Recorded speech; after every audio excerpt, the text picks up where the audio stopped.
2 otages ont été libérés des mains du JNIM, groupe djihadiste affilié à Al-Qaïda. Il s'agit d'un Russe et d'un Ukrainien.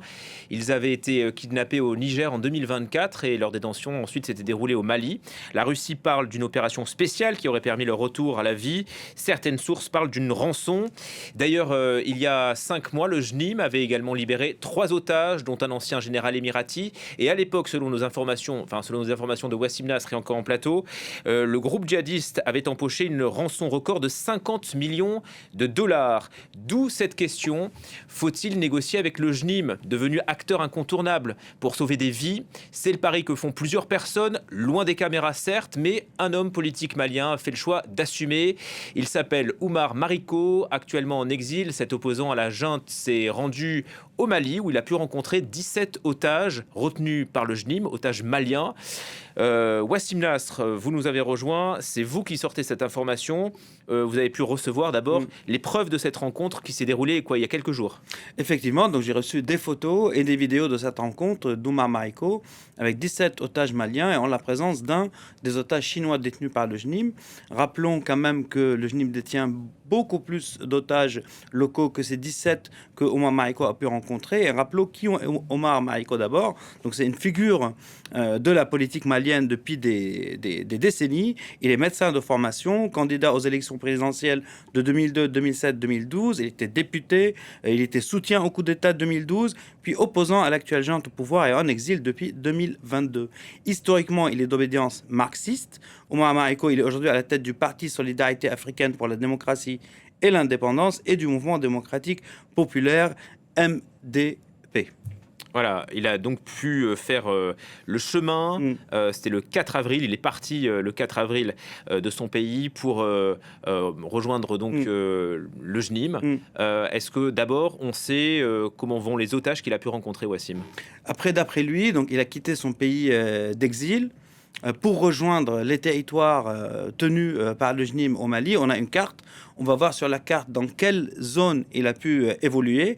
Évidemment, il n'a pas donné plus de précision. Le voyage a démarré, donc ce périple, le 4 avril. Il a duré jusqu'au 13. Et la rencontre, dont on a les images, donc dans cette zone-là, a eu lieu le 10. Donc ce qui est intéressant, c'est de savoir aussi que les djihadistes, en général, éparpillent les otages.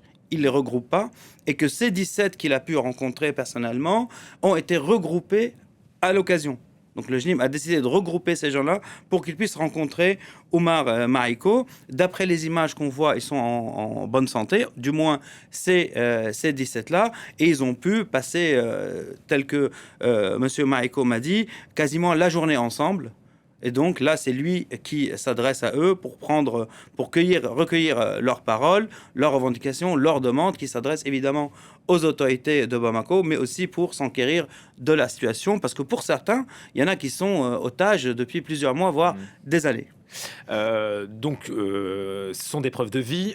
Ces otages sont bien vivants et vous le disiez, ils étaient éparpillés par le JNIM, mais là pour cette rencontre ils se sont retrouvés dans un lieu unique. Ils sont où? Dans le désert, dans la brousse? Ils sont dans la brousse de Guiré. Donc la rencontre en tout cas a eu lieu dans la brousse de Guiré, mais vu que ce sont des Maliens, donc des locaux, on peut imaginer qu'ils peuvent être éparpillés n'importe où sur le territoire. Hein.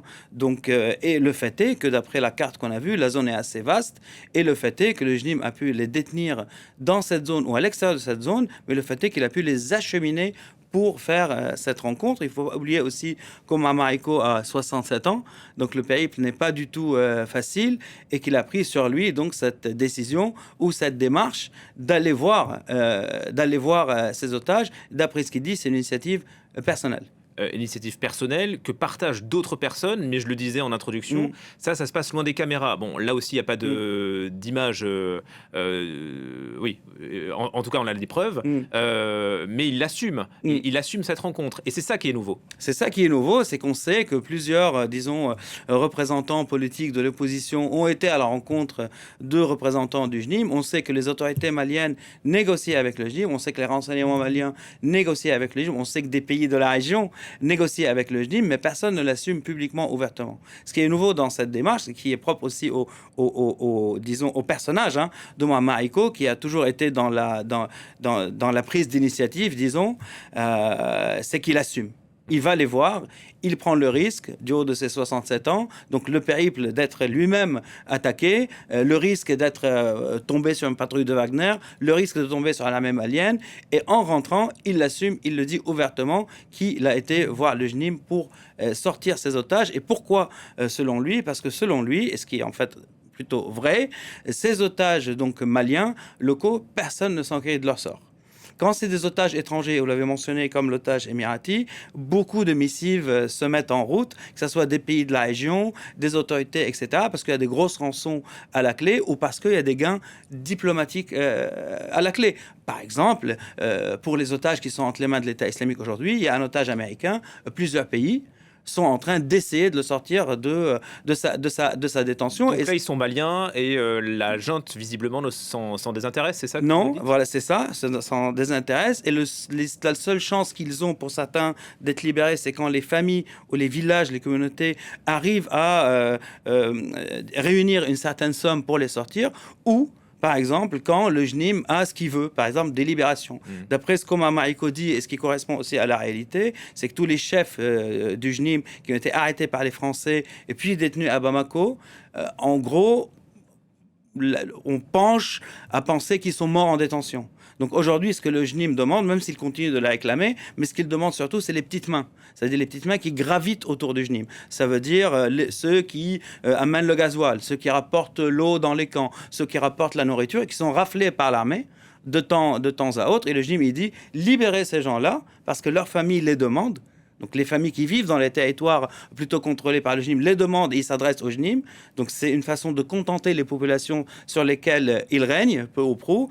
Et d'un autre côté, à ce moment-là, il libérera ses militaires ou même ses, représentants officiels de l'État malien qui détient, sans rentrer dans les détails. Donc les demandes ne sont pas très hautes du côté du JNIM. Et malgré cela, ces Maliens restent en détention parce que personne ne s'occupe de leur cas. Mais est-ce que Omar Mariko a obtenu une promesse de libération de la part du JNIM? D'après ce qu'il dit, il a une promesse d'un geste qui pourrait se matérialiser de la libération de 4 détenus que le JNIM décrit comme prisonniers de guerre, donc otages.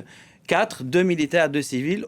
Il a les noms, il ne me les a pas dévoilés, mais apparemment, le JNIM fera un geste dans ce sens-là, donc la libération de 4 personnes, pour démontrer que la missive d'Omar Mariko marche. Et quelque chose d'important, c'est que cette initiative est vraiment personnelle de la part d'Omar Mariko et qu'elle ne s'inscrit pas dans les autres démarches de prise de contact avec le JNIM qui ont été formulées par l'opposition. On en a parlé ici, le CFR avec la garantie ou comme figure garante l'imam Diko. Donc c'est vraiment quelque chose qu'il fait de son côté, sans d'autres partenaires. Voilà, sans d'autres partenaires. De l'opposition.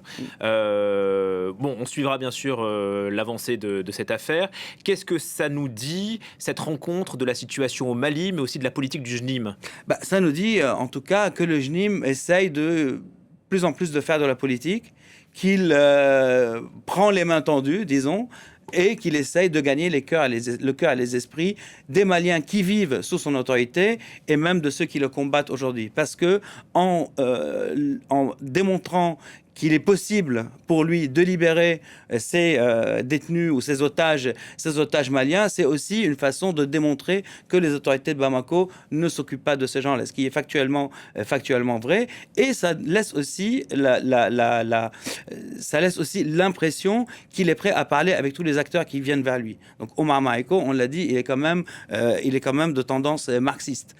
L'imam Diko est ce qu'il est. Donc aujourd'hui, le JNIM s'ouvre à ce genre de négociations. Il fait vraiment les différences entre les otages locaux et les autres. Vous avez parlé des Russes. Il continue de détenir, par exemple, des otages chinois, indiens, égyptiens ou iraniens, mais plus d'otages occidentaux depuis la libération des 3 Italiens. À l'inverse, l'État islamique, aussi au Mali, dans le secteur de Menaka, détient des otages occidentaux, une Suissesse et une Autrichienne pris aussi au Niger dans la région d'Agadez, et aussi un pilote américain pris à 140 mètres, disons, du palais présidentiel à Niamey. C'est une grosse affaire, ce qui explique la reprise de contact américaine avec les autorités de Bamako, ce qui explique aussi que des pays du Moyen-Orient, des pays du Golfe, certains, essayent de faire la missive avec le JNIM dans ce registre-là, une missive arrêtée par la guerre contre l'Iran. Comme quoi, tout est lié, mais qu'il y a des initiatives pour sortir ce pilote américain, parce qu'il est américain, et encore une fois, les Maliens sont délaissés pour certains depuis des années parce qu'il n'y a personne pour prendre leur cas en considération. Et là, aujourd'hui, Omar Mariko prend cette affaire en charge. Et on l'a vu sur l'image. Merci beaucoup, Wassim Nasr, pour vos explications et cette exclusivité sur France 24. Une nouvelle